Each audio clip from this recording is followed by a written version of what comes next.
On dénombre 580 structures d'enseignement technique, de formation professionnelle et d'apprentissage aussi bien public que privé. Un domaine qui regorge bien davantage, tant dans l'acquisition du savoir que dans les opportunités d'insertion. Seulement, le secteur n'a que 5% des effectifs de l'enseignement général.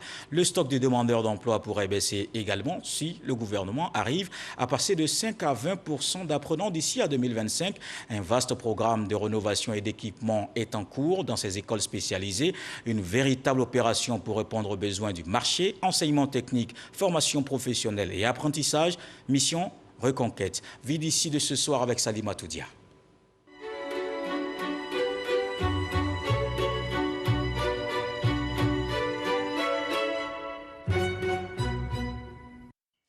C'est une routine pour Francesca. Tous les matins, dès 5 heures, dans le quartier de Beaufort, dans la commune de Boaké, elle se prépare pour l'école.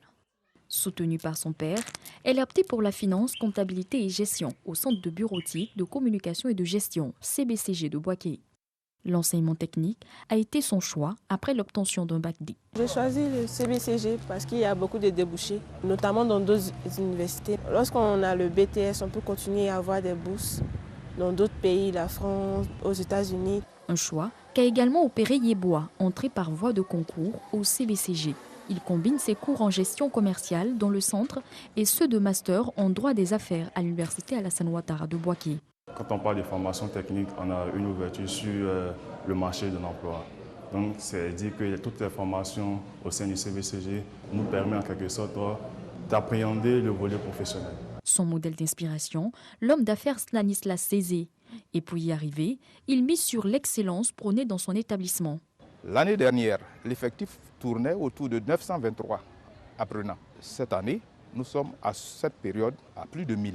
Aujourd'hui réhabilité, la formation, la discipline et l'environnement sain ont fini par séduire les élèves et étudiants de la région du Béké. Ce n'est pas juste de dire que quand un élève vient à l'enseignement technique, la formation professionnelle, c'est parce qu'il a échoué de l'autre côté. Non, ce n'est pas vrai. Au niveau des techniciens, ceux-là même qui par la main, par leur dextérité, doivent construire le pays, on n'en forme pas beaucoup et on vise à former beaucoup d'ingénieurs. Si vous prenez la pyramide des emplois en entreprise, là, en haut, c'est une seule personne, c'est le DG.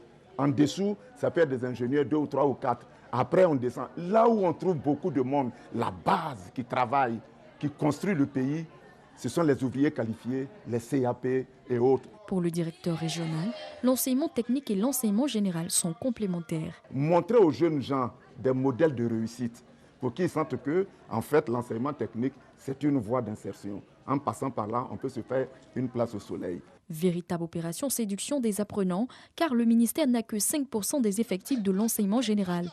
Il faudra donc accroître le chiffre de 20% d'ici 2020. Structure rénovée à Abidjan, tout comme à l'intérieur du pays, programme adapté à des formateurs eux-mêmes formés. L'affaire est en marche. En termes de statistiques, on nous parle d'une population qui va de 4 à 6 millions de personnes qui sont en quête d'insertion professionnelle. Le rôle du ministère dans ce cadre-là, c'est d'apporter une formation qualifiante de courte durée à visée d'insertion professionnelle. Repenser, révaloriser l'enseignement technique, c'est la mission de celui qui a aussi façonné les écoles d'excellence comme l'INPHB de Yamoussoukro. Nous l'avons rencontré à son bureau pour comprendre la politique du gouvernement. La stratégie de conquête du ministre Kofi Nguessan est bien tracée. Primo, les apprenants issus de son secteur d'enseignement doivent pouvoir trouver du travail et donc ne plus alimenter le stock des personnes en quête d'emploi. Nous aurons à avoir un programme de formation de formateurs, à mettre les enseignants en confiance. Et puis, cela ne peut pas se faire sans les partenaires. Nous sommes en train de rechercher pour tous les lycées professionnels et lycées techniques des partenaires nationaux et des partenaires internationaux. Qu'est-ce que ça dit? Un jeune qui va rentrer dans notre dispositif et qui va avoir un diplôme, quelle mobilité pourrons-nous lui proposer? S'il a un CAP, est-ce qu'il a le secteur privé qui va l'employer? Mais est-ce que s'il est bon et qu'il veut continuer sa formation à l'étranger, est-ce que nous avons une structure partenaire qui va l'accepter?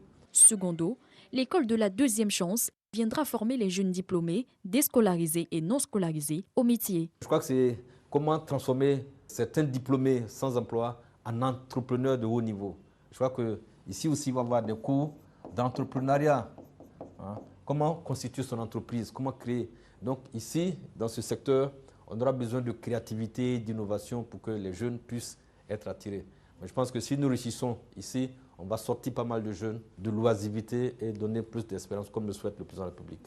Élever le taux d'employabilité reste le dénominateur commun de cette stratégie de conquête, avec des offres à proposer à des jeunes nantis de compétences et le goût d'entreprendre. L'espoir est permis.